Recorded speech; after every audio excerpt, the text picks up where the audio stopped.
Magandang umaga. Wala si Apo init. Malungkot ang panahon ngayon. Parang gustong umulan. Pero pag ganito lang, hindi naman naulan. May konting ambon lang.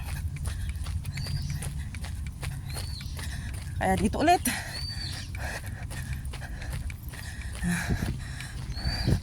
Tignan nyo guys. Sa Pilipinas sabi nila nakakain to. Pero ewan ko kung nakakain pa to. O meron dito sa tabi ng dagat.